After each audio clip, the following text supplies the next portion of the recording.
Hey there, friends. Welcome back to Second Star to the Left. I'm Michelle, and this is my daughter, Billy. Hi. And here's where we'll share board game reviews, ramblings, and a few wrong turns along the scenic route.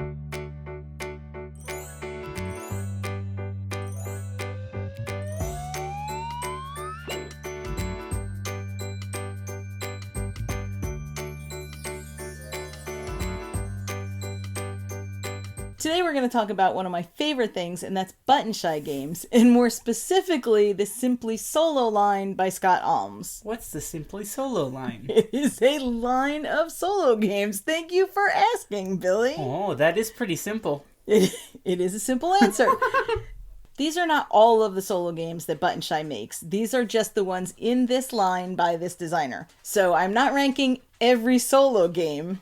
Maybe we'll do that, though. Oh, I'm sure we will. Yeah, I had this really mean idea where I rank all the Button Shy games, but I don't think I can do it. No, you can't. Maybe I'll give a top 10 Button Shy list. That would be good. Maybe. We'll see. Don't get too excited. Okay, but for right now, we're going to rank the 6 Scott Almes Simply Solo games. And I'm going to tell you that I actually had to put these 6 games into PubMeeple, the ranking engine, to try and make a decision. And even then, I believe you asked, can't they all just have the same rank? And even then, I think I've changed the list like 3 times since I did that. Which is to say that I love all of these games, and picking my favorites was really difficult. So some things factored into it. 1, selfishly enough, can I ever beat this game? Hey, So, I like to win none of them? sometimes. 2, how So difficult... none of them then? Ignoring Billy. 2, how difficult are they to set up, and how much space do they take up? So some of them take up way more space than others. And while I factored that into my decision, it's really just all willy-nilly. I don't know how I ranked them. I put them in a PubMeeple, I made flash decisions, and this is what you're going to get. Woo! All right, starting with number 6, we have Unsurmountable. Ooh. And I feel bad putting it at number 6, like we don't like this one. It's at the bottom of the list. But that's not it. It's just they're all really good. Please understand that while I'm ranking these, I really like them all. Unsurmountable, you are trying to get little hikers to the top of an unsurmountable mountain by connecting paths up a mountain. It can't be done. In a pyramid shape. It can be done. It's unsurmountable. Mm-hmm. If it could be done, the game would be called Surmountable. It can't be done. You set up this game... I'm just ignoring you Can't be now. done. You set up this game by laying out 5 cards face up, the rest of the deck face down, and your emergency helicopter nearby. Sometimes those hikers need a little bit of help. The interesting thing about this is that you can only choose to move the furthest left card onto the mountain. That's it. You can't move the other 4 up. You have to use the powers on that card to manipulate the cards that are already in the mountain. Once you use a power, though, that card gets discarded. So you have fewer cards to help you build this mountain. Is it easy? Not always. And, I want to say one more thing. I am not counting the expansions. Almost all of these have expansions already. So I'm only counting the base game. No expansions. Okay? This is an unsurmountable task. So at number 6 is Unsurmountable. Difficult to surmount is... kind of surmountable.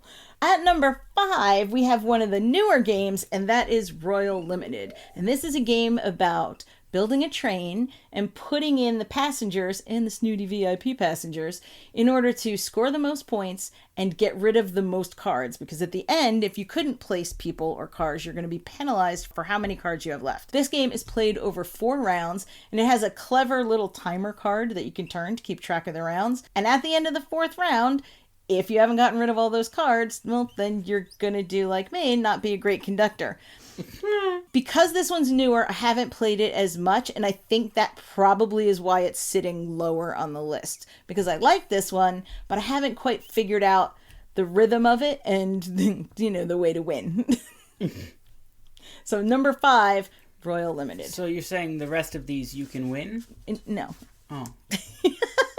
At number 4...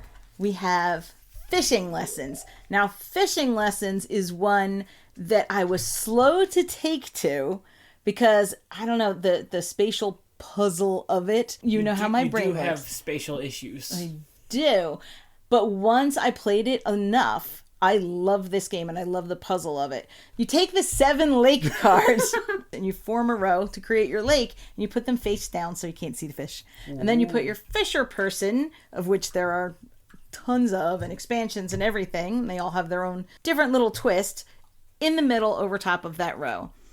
Next, you get your lessons. The lessons tell you which way to move your fisher and how many cards to flip. Sometimes you're flipping them so the fish are face up and sometimes face down. And what you're trying to do is reach the goals that are printed on that card so that you get the right amount of cards face up with the correct type of fish face up.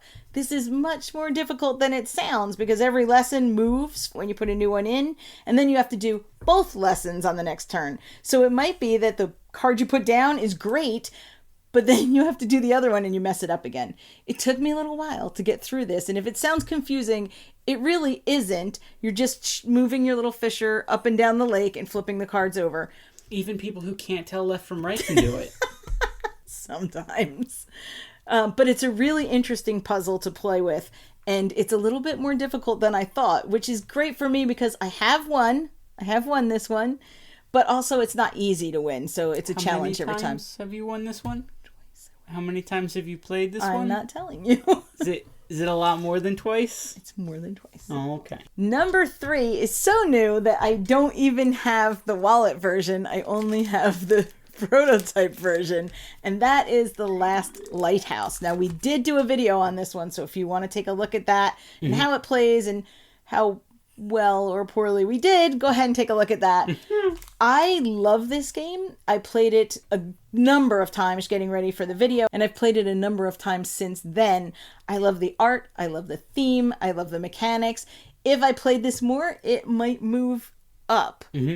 I love that you can adjust the difficulty, so if you need a little help, you can make that work, but you're trying to keep this lighthouse lit as the nightmares come for you.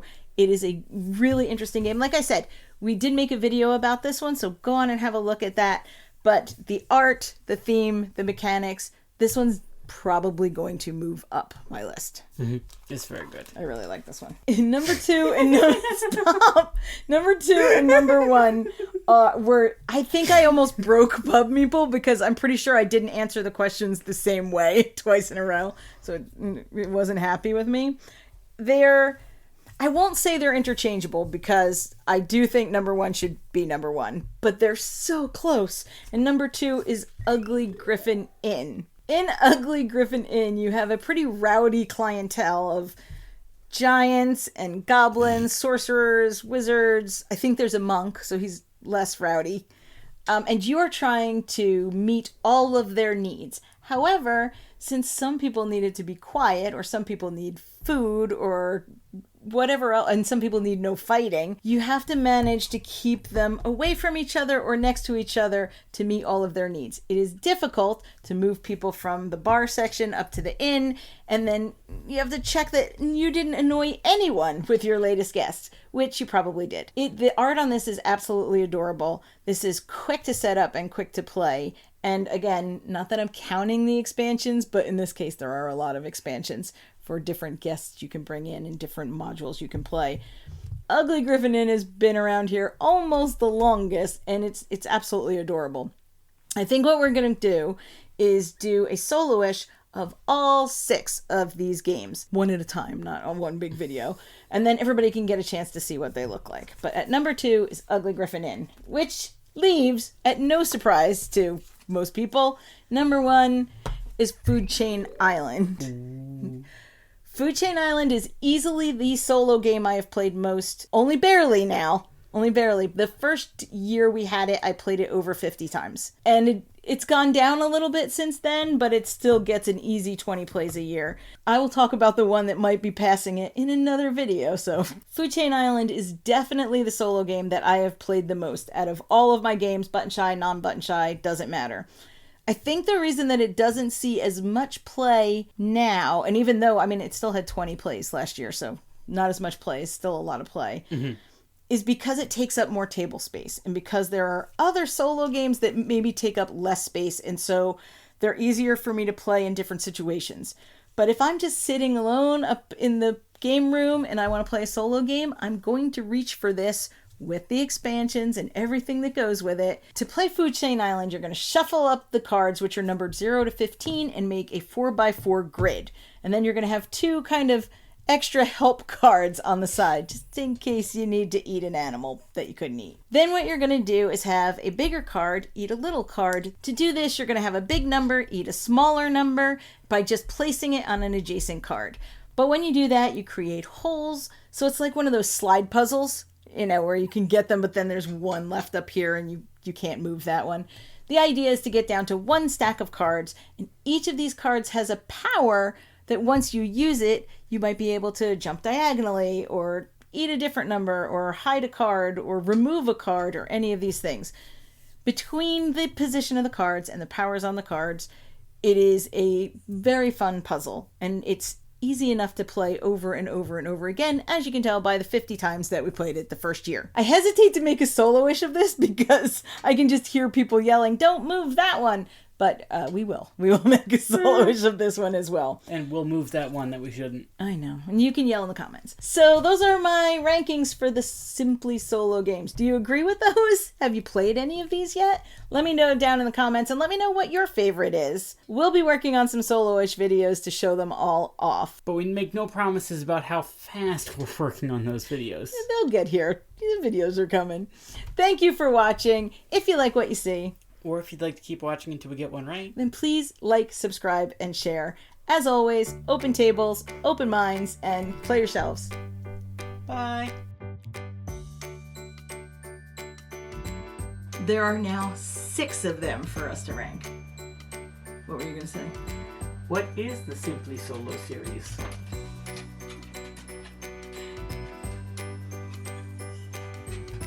Can we do it again? Yeah. Let's try that again. Okay. We are starting with number 6. It's... Oh, you stacked them in order. That's clever. I did, but don't tell people, then you'll know what's coming. Well, they can't see the order. I know, but no, you know the order. Well, they probably assumed I knew the order. Okay, which tell you to maybe move the card left and flip 2 face up. Or move the card, okay, really left, which tell you to move the card to I pointed the wrong way. No, but you pointed the camera left, so that would be good for them. It's fine, I'm not going to point at all. Oh my goodness. The lessons tell you... You hold your hands up, it's the one that makes an L. Stop. Number 2 and number 1 are... Are you 5?